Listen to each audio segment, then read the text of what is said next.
நாயாக பிறவி எடுப்பது ஏன் கேவலம் என பார்க்கப்படுகிறது? ராமச்சந்திரமூர்த்தி ஒரு முறை அரசவையில் அமர்ந்திருந்தார்.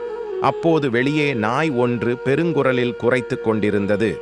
என்னவென்று தெரிந்து வருமாறு ஒரு காவலனை அனுப்பினார். அவன் அந்த நாயை துரத்திவிட்டு ஸ்ரீராமரிடம் வந்தான். பிரபோ, காரணமின்றி குரைத்த அந்த நாயை இந்த பகுதியை விட்டே துரத்திவிட்டேன் என்றான். சற்று நேரம் கழித்து மீண்டும் அந்த நாய் குரைக்க அதே காவலன் விரைந்து சென்று அதை துரத்தினான். இந்த நிகழ்வானது தொடர்ந்து நடந்தது.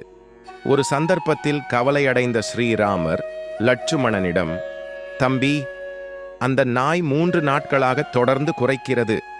நீ போய் காரணம் என்னவென்று தெரிந்து வா என்று அனுப்பினார். லட்சுமணன் வெளியே வந்து குரைக்கும் நாயை கண்டான். பின்பு அதை நெருங்கி, உன் துயரத்துக்கு காரணம் என்ன? சொல் என்றான். உடனே அந்த நாய் ஈனஸ்வர குரலில் பேசத் தொடங்கியது.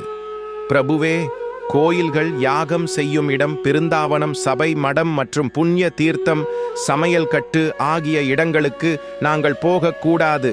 அதன் அடிப்படையில் அரசவைக்குள் நான் வரக்கூடாது. எம்பெருமான் ஸ்ரீராமபிரானை வரச் சொல்லுங்கள் என்றது. இதை கேட்டு ஆச்சரியமடைந்த லட்சுமணன் நாய் சொன்னதை அப்படியே ஸ்ரீராமரிடம் கூறினான். உடனே ஸ்ரீராமர் வந்தார். எனது ராஜ்யத்தில் காரணமின்றி எவரும் துயரப்படக்கூடாது. ஆகவே நீ எவ்வித தயக்கமும் இன்றி உன் துயரத்தை என்னிடம் சொல் என்றார். அந்த நாய் பணிவுடன் அவரை வணங்கி, மிக்க நன்றி பிரபு. ஒரு குற்றமும் செய்யாத என்னை சந்நியாசி ஒருவர் கல்லால் அடித்து காலை உடைத்து விட்டார்.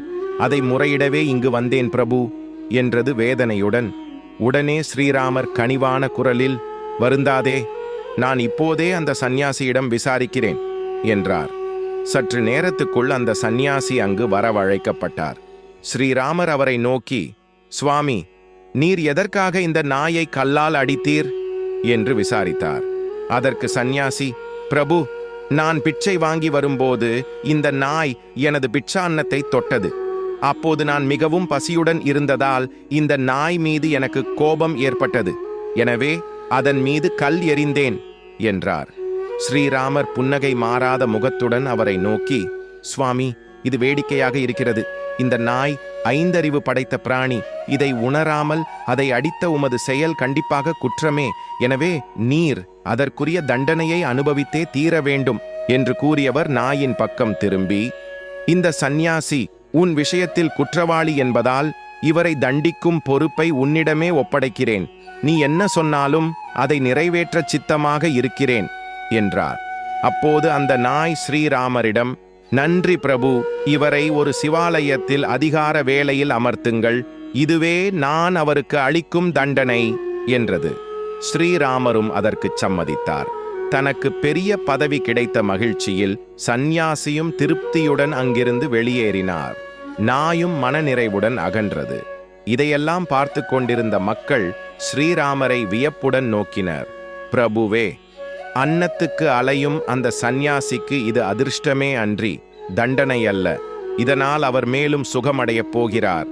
அது சரி, நாய் ஏன் இவ்வாறு கேட்டுக்கொண்டது என்று ஏகோபித்த குரலில் கேட்டனர் அவர்கள். அதை செவிமடுத்த ஸ்ரீராமர் அந்த நாயை அழைத்து வருமாறு தன் காவலரிடம் கூறினார். நாயும் வந்தது. இப்போது நாயிடம் அதே கேள்வி கேட்கப்பட்டது. அதற்கு அந்த நாய், ஜனங்களே, சிவாலயத்தில் அதிகாரி வேலை என்று அந்த சந்நியாசிக்கு நான் அளித்தது முள்ளின் மேல் நிற்கிற ஒரு பணி. என்ன புரியவில்லையா? இப்போது நான் சொல்வதை கேளுங்கள் என்று ஆரம்பித்து சொன்னது. சிவாலயம், மடம், கிராமம் போன்றவற்றில் தவறு செய்யும் அதிகாரிகள், பசு, அந்தணர், அனாதை ஆகியோரின் செல்வத்தை அபகரிப்பவர்கள், அரசனது வீட்டில் இருந்து கொண்டு அங்கு வரும் யாசகர்களை தடுப்பவர்கள், அந்தணரின் போஜனப் பொருட்களை அபகரிப்பவர்கள் ஆகியோர் மறு ஜென்மத்தில் கண்டிப்பாக நாயாக பிறப்பார்கள். சென்ற பிறவியில் நான் தவறு இழைத்த ஒரு மடாதிபதியாக இருந்ததால் இப்போது நாயாக பிறவி எடுத்துள்ளேன். எனவேதான் சந்நியாசிக்கு இப்படி ஒரு தீர்ப்பு சொன்னேன். இந்த ஜென்மத்தில் என்னிடம் பாவம் கட்டிக்கொண்ட சந்நியாசி சிவாலய பணியில் இருந்தாலும் வினை காரணமாக மீண்டும் பாவம் செய்து நாயாக பிறப்பார். அங்கு கூடியிருந்த அனைவரது சந்தேகமும் தீர்ந்தது. சிவாலயத்தில் பொறுப்பேற்ற சந்நியாசி தனது நேர்மையற்ற செயல்களால் மறுபிறவியில் நாயாக பிறந்தார். அவருக்கு தண்டனை அளித்த நாய் தனது பாவங்களுக்கான தண்டனையை அனுபவித்துவிட்டு அடுத்த பிறவியில் உயர்நிலையை அடைந்தது.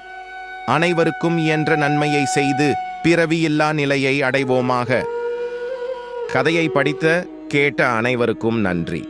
கதை பிடித்திருந்தால் நமது சேனலை லைக் செய்து சப்ஸ்கிரைப் செய்து கொள்ளுங்கள். நன்றி, வணக்கம்.